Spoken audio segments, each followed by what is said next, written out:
Hi bold bakers! This week's recipe is definitely a no-brainer. We love s'mores on Bigger Bolder Baking and I've had lots of requests to show you how to make a baked Alaska. So we are going to merge those two things together and we are going to make a s'more baked Alaska.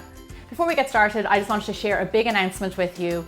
I just launched my first ever online class called Bigger Bolder Frozen Desserts. In my class, I share exclusive recipes like how to make gelato, more no machine ice cream flavors, and even how to make ice cream using an ice cream machine.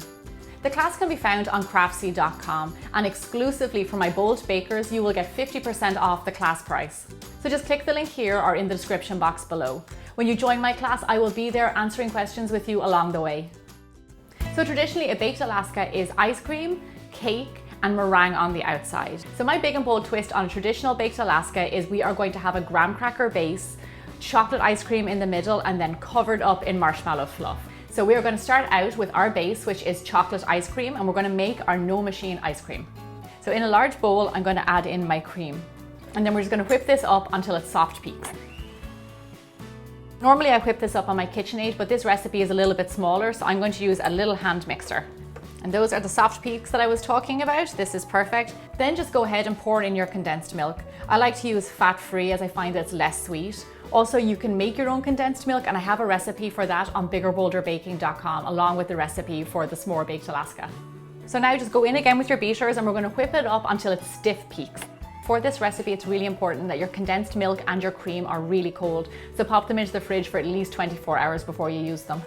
And that's it, no time at all. We have no machine ice cream. I just want you to look at this texture so you know that it should be nice and thick, full of body. This is what makes really good ice cream.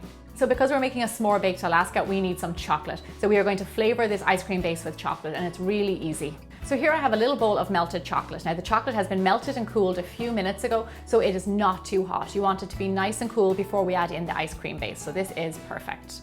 Now I'm using 72% cocoa solid, so it's nice and sweet and also bitter at the same time. You can use milk, whatever you like. To mix your ice cream base into your chocolate, you want to take a little bit of ice cream base first. This method is called introducing, and what it does, it introduces two ingredients that are of different temperature and of different texture, and it allows them to be mixed well together. So you want to add a little bit of the base to the chocolate, like that, lovely. And then we're going to take the chocolate mix and add it into the rest of the base. Nice and swiftly go in there with a spatula and then just fold in the rest of the chocolate into the ice cream. You do want to move quite quickly at this step because you don't want the chocolate to set. Okay, so that's our ice cream done. So now we're going to prepare our bowl that we're going to freeze it in. For the bowl for your baked Alaska, choose any bowl that you have in your house. I wanted something that was big to make a big enough dessert, but also kind of tall so I could make my baked Alaska kind of high. It doesn't matter what kind of bowl that you use. You can use a pudding bowl, anything that you like. Just make sure that it's safe for the freezer. Before we add in the ice cream, we're just going to line it with some cling wrap. Without any cling wrap, your ice cream is not going out. I like to do 2 layers just to make sure. Push it all around the bowl. Then you're just going to take your ice cream mix and pour it straight into the bowl. You know what's another really good idea is individual size baked Alaska, so you can always freeze it in like little small cups. They would be so cute. Once your ice cream is in there, just go in with a spatula and smooth out the top. You can also give the bowl a little bit of a jiggle and it will find its own way. So this is our ice cream layer for our baked Alaska. I'm going to pop this guy in the freezer and we're going to get started on our next layer, which is the graham cracker cookie base. So I'm just grinding up some graham crackers. Now, graham crackers are such an important part of a s'more. They work so well together with the rest of the ingredients. If you don't have graham crackers, you can use digestives, rich tea, any kind of a plain biscuit is good. Once they're nice and ground, just like these guys, we're going to add in some melted butter, the same way you would make any kind of a cookie base for a tart or for a pie.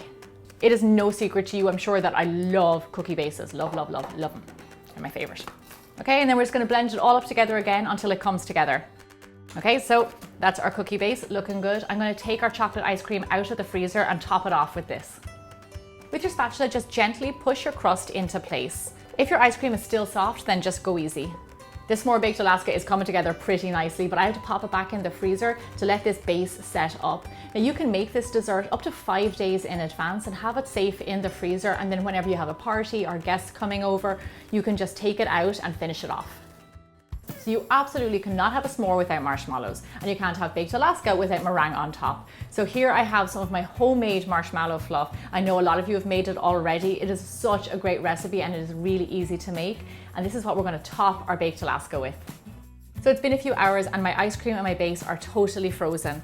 So I'm just going to turn them out onto a baking tray. Go ahead and remove the bowl. Should pop right off. Look at that. Then go ahead and gently remove the cling wrap. My baked Alaska came out really round. This is perfect. Next is to generously pile on your marshmallow fluff. If you want to create peaks like this, you can always pipe on your marshmallow fluff. Just pipe and pull it away to create the peak. So what you want to do now is pop your baked Alaska under a hot grill, and you want to keep a very, very close eye on it because marshmallow can burn fast. So you want to make sure you're sitting there right beside it. You can also use a little chef's torch to toast it up as well, and that works great.